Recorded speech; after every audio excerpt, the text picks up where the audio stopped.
From the Foundation Studio on Biloxi's Back Bay, welcome to SuperTalk Outdoors, where we celebrate every single Monday at lunchtime the world-class outdoors of the state of Mississippi. Thanks for joining us on the powerful SuperTalk Mississippi Radio Network, or SuperTalk TV at C Spire TV. But if you're listening on Facebook or YouTube or your favorite podcast, it is February the 7th, 2022.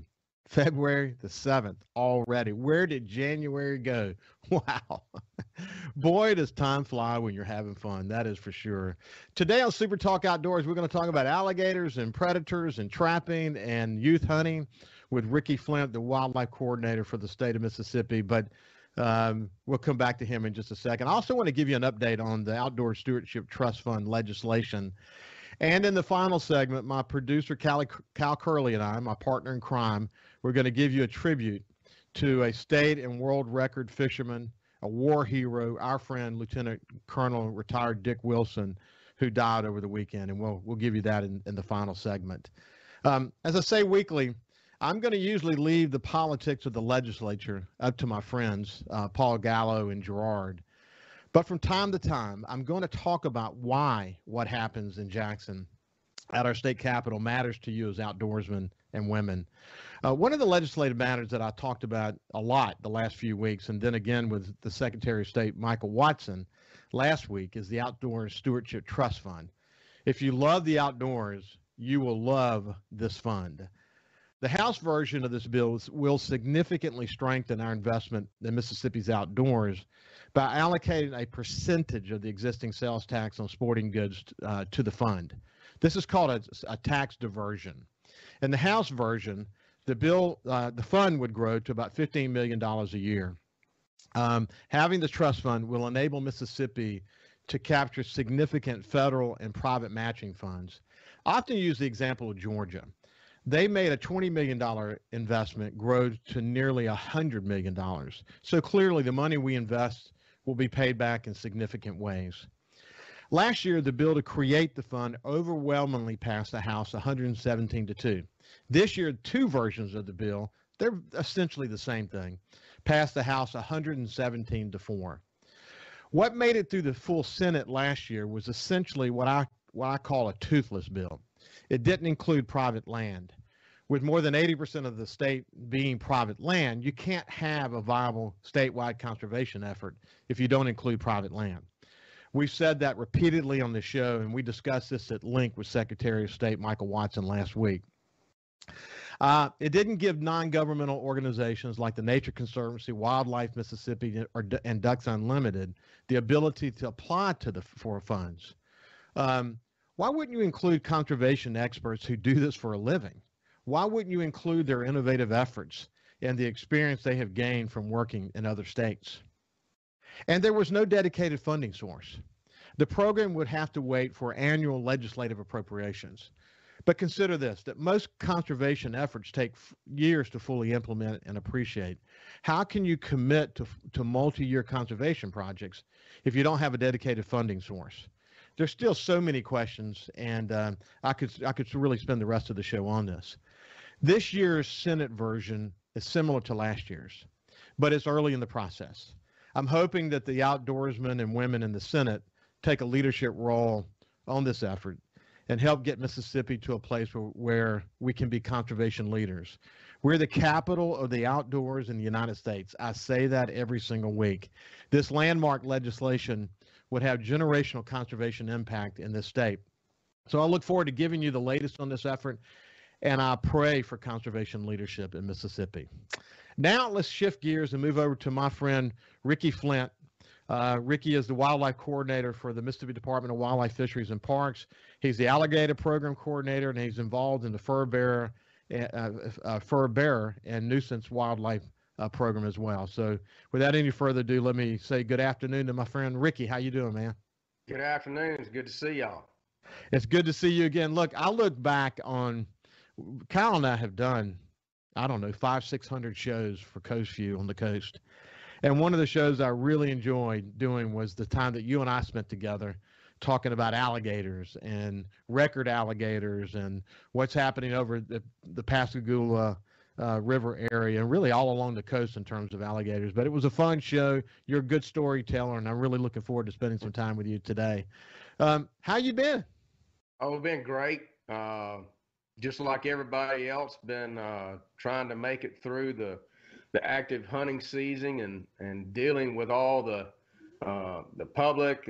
Been doing some enforcement work. Been working on some of the WMAs, and as of most recently, just helped this weekend with the youth waterfowl camp that we've been going on now for, I'm not sure how many years, but it's been over 10 years that we now host up at Muscadine Farms up in the north central Delta.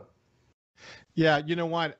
There's a lot to cover today. And I really want to spend a little bit more time today actually talking about where your love of the outdoors came from. But you know, your work in the youth programs, you've always been dedicated to that. And it's an area that the Department of Wildlife, Fisheries, and Parks has always been dedicated to, you know, bringing the outdoors to youth. And we know, and you know, that the key to success going forward is that we have to bring more people into the hunting and fishing and outdoors community. And you guys have been really focused on that for a very, very long time, haven't you?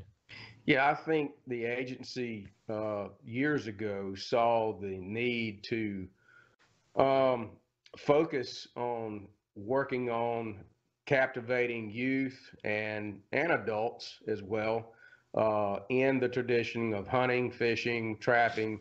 And, you know, as things are going with society, things are changing constantly. And I think a lot of what brought this to light is just the realization that hunting and license, fishing license sales have shown a trend to decrease, not just in Mississippi, but nationwide. And, you know, some of that is just a change in society. And most adults are not as involved in hunting and fishing as they used to be, and consequently, that's going to see an effect over time. And so, anything that we can do to encourage youth to get introduced to hunting and fishing, and adults as well, is a bonus. And I think we see in many aspects of youth programs, whether it's a youth waterfowl camp or a hunt for disabled kids, veterans, or archery in schools. More times than not, once you get those people introduced to something that they've never been a part of, that they've probably had impressions about what it was like until they actually experienced it themselves, we find that those people hang on and they follow up, and then that's the main goal, is to get them involved in hopes that they will also be the ones that will carry on the tradition to the next generation. Yeah, I focus every single week. I always talk to my guests, and we'll talk to you about this here shortly, but I want to know where people's love of the outdoors comes from. And, you know, from the people that I talk to on this show, those who are ambassadors for this state, like Will Primos and Toxie Hayes and people inside the department, so many amazing people inside the department that I talk to, they got it from their fathers and their grandfathers. But you and I both know this as well, that the kids that I've seen fall in love who did not have a father or a grandfather who was there to share it with them, who have fallen in love with the outdoors, it captures them. And, you know, I like to say that that's the thing that saved me. You know, it kept me out of trouble when I was growing up. And we see you know, when young people who, again, don't have the generational impact here, who get introduced to the outdoors, it, like you say, it sticks. And the same thing's for adults. I have taken friends of mine who never even held a fishing rod before, but they get out and they smell it and they see it and they enjoy what it's like, and they understand that catching the fish is just part of the experience. Just like if you hunt deer, actually shooting the deer is just, you know, it's just an exclamation point on what was already an amazing experience. That once they experience that, they come back to it again and again. So, you know, with Mississippi being the capital of the outdoors, you know, this show, you and people like you have to stay focused on making sure that we're doing the kind of programs that give people an opportunity to be introduced to the outdoors. Like, for example, the waterfowl camp you guys had this past weekend. It was very successful for you, wasn't it? Yeah.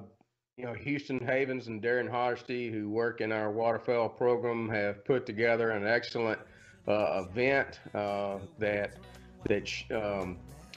people can put in an application, and we'll approve those. And I know last year and the year before was a little difficult with COVID.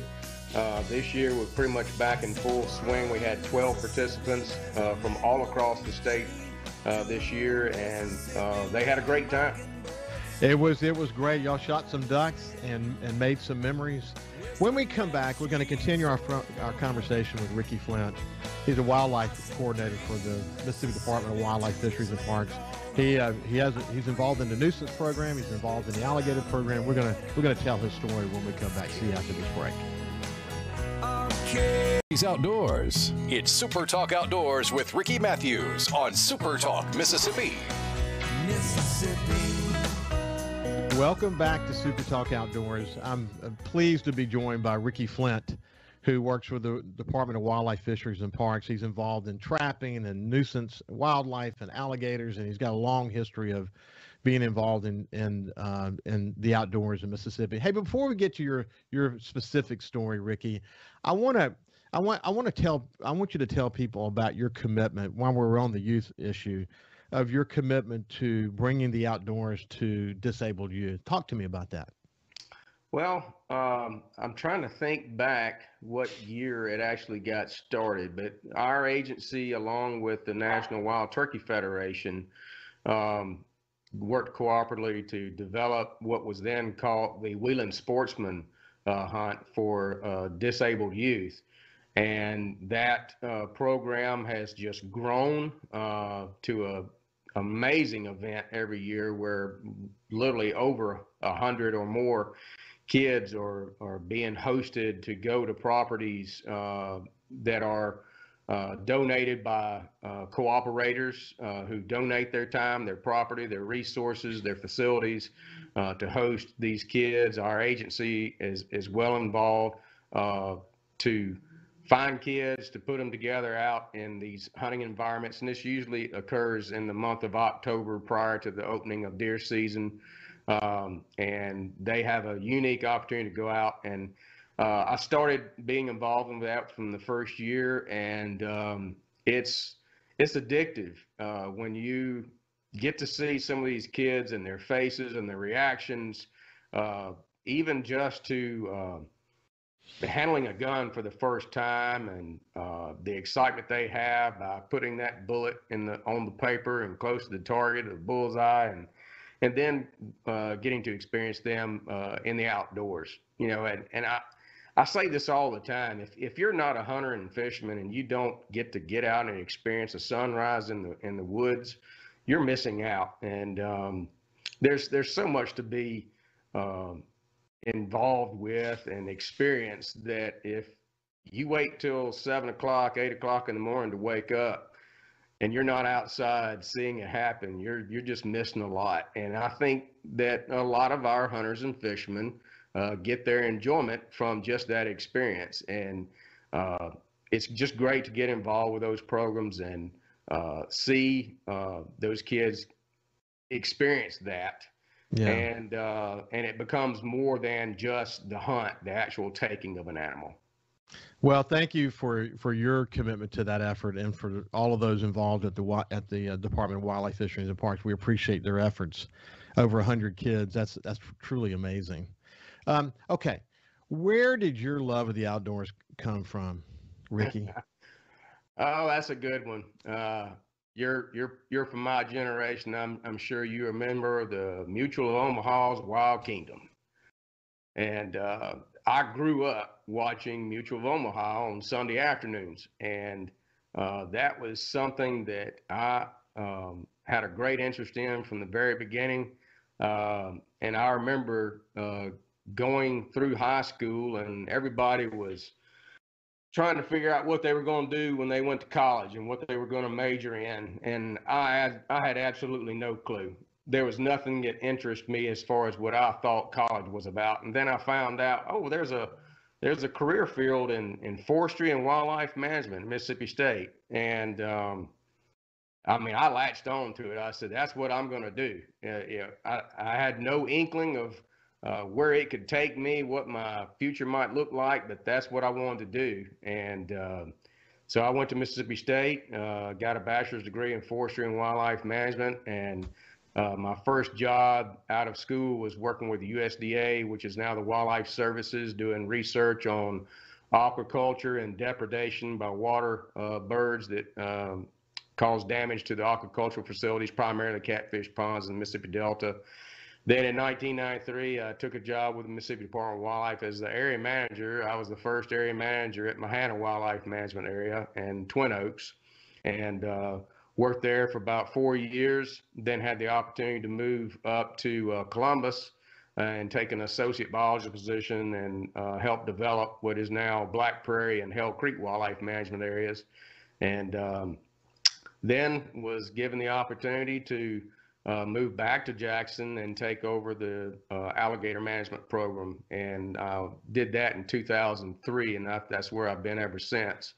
And it's been great. Every program I've ever worked in has just been a passion of mine, and kind of fell off into this alligator thing. It was farthest from my imagination that's where I would wind up, but I've now learned that alligators are the absolute most amazing wildlife species in North America, and what a pleasure it is to get to work with them. Well, we're going to talk more about them. You know, it was interesting when you mentioned Mutual of Omaha. It just, all these thoughts started to be conjured up. But you're right. I mean, I didn't think of it this way, but whoever missed the Mutual of Omaha's Wild Kingdom back in those days with Marlon Perkins. And later, I was a volunteer in an event in Jackson, and Jim Fowler was there, and he brought some tigers and lions and whatever, and had the opportunity to work with him and get to know him. I think he died a few years ago, but I remember how I felt when I met him. I was just so happy to meet this guy who had such a great impact on me and my love of wildlife. I have the whole series on DVD if you ever want to borrow it. Oh, do you really? Yeah. My wife gave it to me for Christmas one year. That is so cool. That is so cool. Hey, look, it was interesting sort of exchanging notes with you about, the history of trapping in America. People don't understand trapping. I was talking to my friend Mark Creech actually yesterday, and he has hunting land that he leases down here in South Mississippi in Wiggins, right outside Wiggins in Stone County. And they have a huge hog problem. And he was explaining to me how sophisticated the hog trapping process had become, where he has a camera there. It sends a message to his phone. He can literally watch live as he make sure that the maximum number of pigs are inside the track before he engages the release and captures the pigs. But it's become so fundamentally advanced. But it really dates back in America's history. I mean, anybody who really paid much attention to Lewis and Clark, they know that history really well. But how often do you have to go back and remind people that the founding of America was that trappers were big time involved in that? I love to remind people of that. And, You've heard that story in history when you're in school, but really and truly, this nation was explored and discovered by fur trappers who were, carrying their way across the Mississippi River into the West, into uncharted territories in search of fur resources, primarily beaver, to be traded with the Europeans back from where they all came from. And because of that exploration, all these areas were discovered, and they came back and reported about the abundant territories, the abundant rivers, and all the wildlife that were there, some wildlife species that they had never experienced before. And to come back and report that, and then that is what led into the development, exploration of what is now the United States of America. And a lot of people, you hear about Lewis and Clark, but you don't really understand that this whole thing was a fur trade that started this country. Pretty amazing. And then, like the conversation I had with my friend Mark, over the years, if you get trained properly and you use proper techniques, there have been big advancements in making harvest more efficient, more effective, more humane. It's been amazing for you, I think, probably to watch the advancements in the trapping trade. Yeah, so trap devices themselves have not changed that much in 200 years. They're very basic.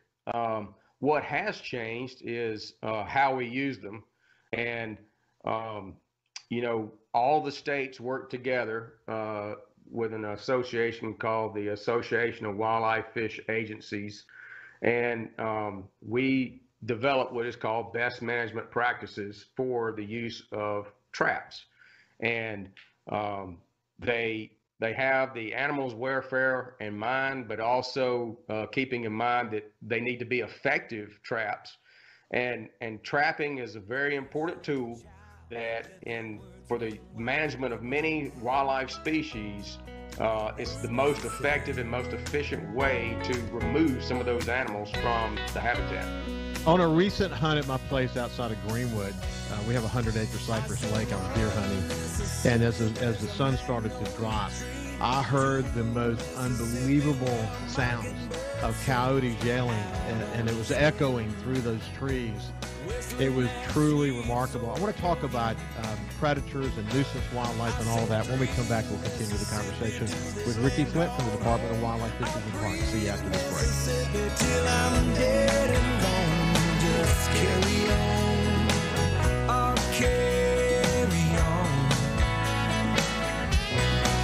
Mississippi.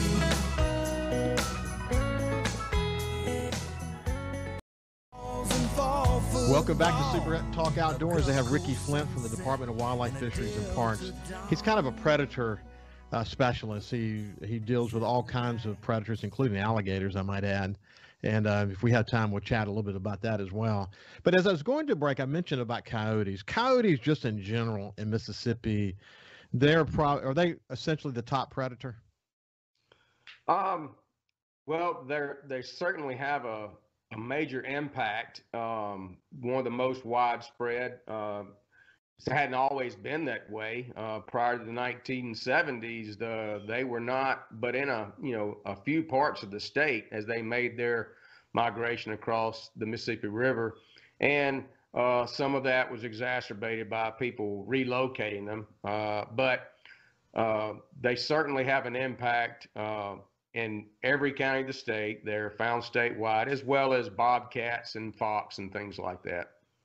Hey, I had a friend of mine who asked this question. You had mentioned, and I was amazed by this actually, because I didn't know this, that coyotes can have a 25-mile radius that they do business in.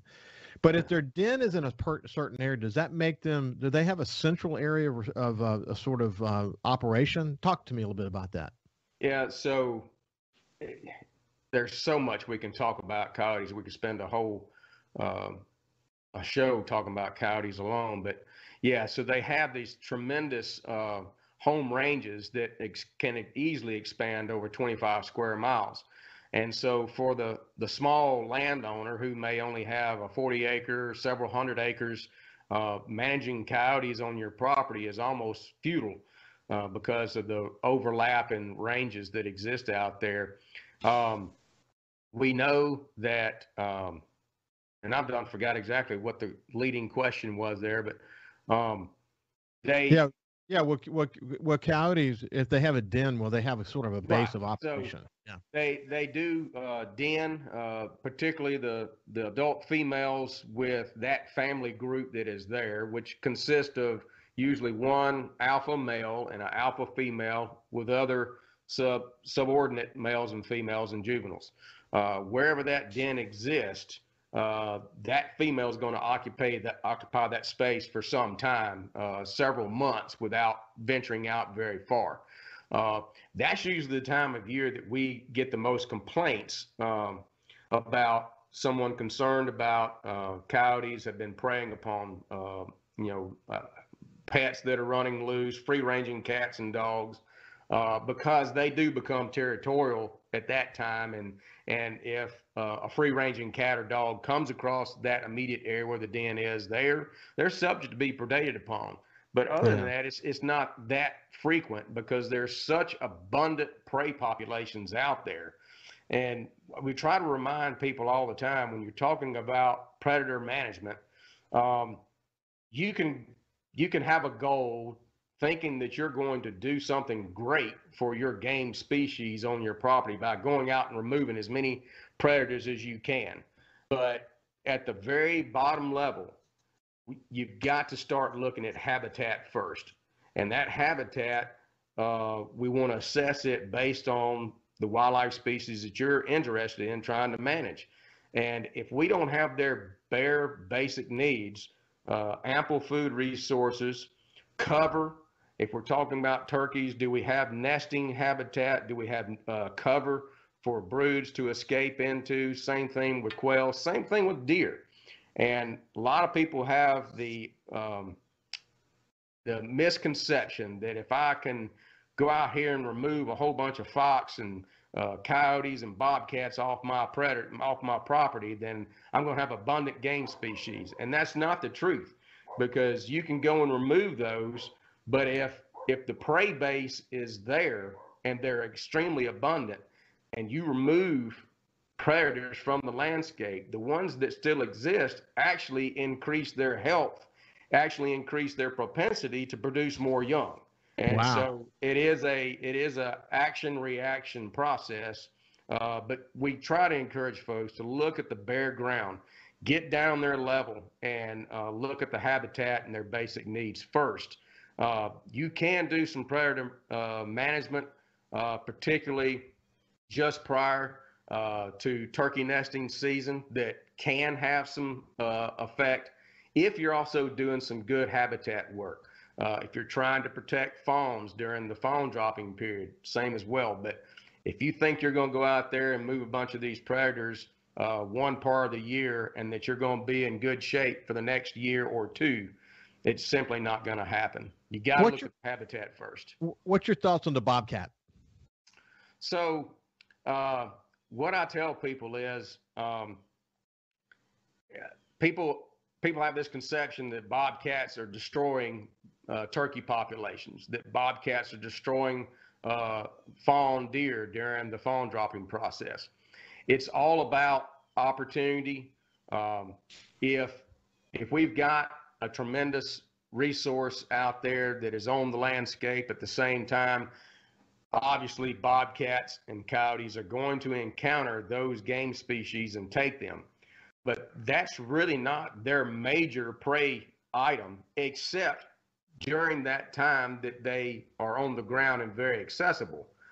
9 months of the year, they're preying upon cotton rats, field mice, birds, amphibians, insects, soft mass from the trees and all these things. And so that very prey base is what's driving the population, and predator populations do follow those prey relationships. They are absolutely going to take some turkey poults or even adult turkeys given the opportunity, but that's part of the landscape. That's part of the ecosystem, and people need to understand that. But where we see the biggest problems is where you have habitat that is really lacking, that when there is a prey base there is wild game species, and they don't have the adequate resources, they don't have escape cover and things like that, then they do seem to have an impact. But it's usually because the wildlife species themselves are not doing very well themselves. I get it. Look, we're going to do a whole show on alligators. We'll get that scheduled here pretty soon. But tell me about the upcoming alligator season. Well, let's see. I think this will be year 15, maybe 16, if I do the math right, of our alligator hunting season that was started in Mississippi in 2005. We have not gone before the commission to get everything approved for this year, but I am toying with some new opportunity for this year, and we'll wait to see how that pans out. We're in the planning process, trying to get it all figured out.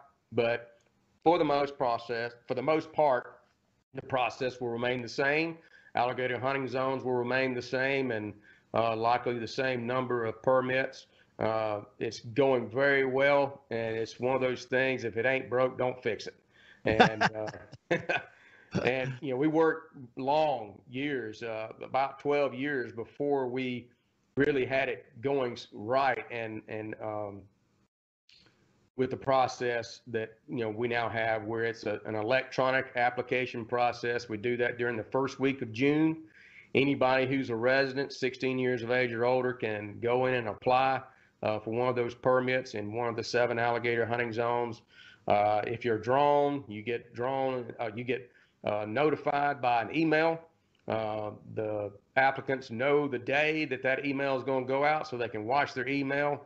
You get it. There's a link on there. You go in there and buy your permit immediately. You have 48 hours to do so. Any remaining permits after that first permitting process, we do a second draw to try and fill all of those available tags.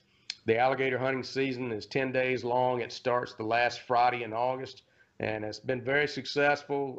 The people who have gotten involved in it have gotten hooked, and it's been a great ride just watching the interest and the group of people who are out there being involved in it. And again, we're going to come back and have we're going to visit for at least a couple of segments about how to do it right. What are the proper techniques? How do you have to do it to be legal in the way you hunt for them? Some of the records across the state is incredible. We make some big alligators in this state, don't we, Ricky? We do. So what's the current record? So the current record, we have 2 alligators, one on private lands and one on public waters, that just barely exceed 14 feet. One is 14.25 inch, one's 14.5 inch long. The heaviest one's 832 pounds, I think. So 700-800 pounds is nothing to be. It's a nice size alligator. It's something to be handled for sure. Well, it's been a pleasure visiting with you, Ricky. I look forward to coming back in the very near future and talking about alligators. This has been Ricky Flynt. He's a wildlife specialist for the Department of Wildlife, Fisheries, and Parks. And by the way, the Mississippi Ag and Outdoor Expo is coming up this weekend, Friday, Saturday, and Sunday. Everything for hunting, fishing, and ag. The first weekend of the Dixie National Rodeo. You enjoy. When we come back, we have a special tribute to Dick Wilson. Whistling that sweet soul for him. I said 3 Mississippi to this land called home. I'll breathe Mississippi till I'm dead and gone. Just carry on. I'll carry on. We live in one of the best places in America to enjoy the outdoors. So let's talk about it. It's Super Talk Outdoors with Ricky Matthews on Super Talk Mississippi. Welcome back to Super Talk Outdoors. I really enjoyed that conversation with Ricky Flynt. What a terrific leader he is in this state. We're lucky to have people like him working on behalf of the state. Hey, I want to say that a really dear friend of ours passed away over the weekend. Lieutenant Colonel retired Dick Wilson. An amazing man. A friend of mine who's an outdoorsman, Jimmy Putnam, posted, "A huge oak has fallen." Dick owned a fishing camp on the point of Biloxi. He was instrumental in building the Vietnam Veterans Memorial here on the coast. He was a Spirit of the Coast winner for his volunteer work. He was an amazing father and grandfather. He was a war hero. I want to share with you a segment from my Coast View show we had down here on the coast, had him about a year or so ago. And I asked him about his love of Mississippi, and here's what he said. Oh, wow. That's to adequately tell you the feelings which they're different with different people. You'd be at a loss, but you've been patting everybody on the back, but you got to admit the people that talk about Mississippi, the native of Mississippi, the people that live here, the people that love Mississippi, make you want to come back. Yeah, they do. They really do. Yeah. They really do. And people who... And I think the fishing has a lot to do with it. And you know, by having a couple sides of the spectrum, by having a fish camp, I got to see the guy that he went to work every day, and dedicated his life to providing seafood and crabbers and shrimpers. And live shrimpers. You did a lot of live shrimping yourself. You learned to love them. And the good part is the meanest, ornest, and there's that in every walk of life, was the one that walked up behind you and hugged you to death. That's right. And you might even say, "You son of a gun, you," and use different words. But yeah, you took all the air out of me. I love you, Dick. Well, you did. Let me tell you, Dick, let me tell you what. I don't know many people who wouldn't agree with what I'm about to say, but for most of your life and career, when I knew you, if I shook your hand, I had to put my hand on ice afterwards. I mean, it was a stern handshake, to say the least. 28 state records along the way in fishing, 5 IGFA records along the way. World all tackle. Man, y'all got it. You know, Marty, that's the reason you're who you are today. You were introduced to a love of the coast and marine art. And growing up on a shrimp boat, I mean, really made me appreciate the coast and loving the coast and the fishing. I mean, Dad threw us on a boat when we was like 4 or 5, and then from Okinawa to here. But doing that, and you know, he was talking about, you know, what we each individual loves about the coast, but we all have different things. But you know, the people are definitely one of those things. But then there's the little things of how many, you know, watching the sun come up on the shrimp boat or on a fishing boat, and the bite, or you know, that school of bait and the trout just running through it and just, you know. Or offshore, watching the sun set on the way in with the box full of fish. You know, those are the incredible things that we have on the Mississippi Gulf Coast that people gravitate gave to. That to you as a gift as y'all were growing up. Wow, hearing Marty, the famed marine artist, and his father talk about their love of Mississippi. Kyle, that was a special visit we had with him, wasn't it? Yeah, it really was. I was, you know, kind of almost in awe of Dick when he was in the studio, just his presence, really. And then listening to the stories, it's one of those things that you recognize what that moment is while you're in it. And it was something that I really enjoyed listening to and being a part of. Like the story he told about coming back on a CIA mission on an A-1 jet and had like 98 bullets in his airplane, and he was still able to land, man. Lord have mercy. I can't imagine. Yeah, I mean, how many went through the cockpit just right by him and missed him? How lucky and skillful at the same time. We have about a minute left, but how lucky and skillful can you be at the same time? And then just jump out of the plane like, hey, where's the party? Who's playing tonight? Yeah, I wanted to say, I asked him, did you go, woo, I made it back safely. He said, no, I want to know who's playing at the club tonight. Who's got the scotch? Who's got the scotch? 382 missions. Good Lord. God bless Dick Wilson and his incredible family. God bless them. And anyway, you know, life goes on, and we will all be influenced from here on out by his legacy. Have a great day and stay safe.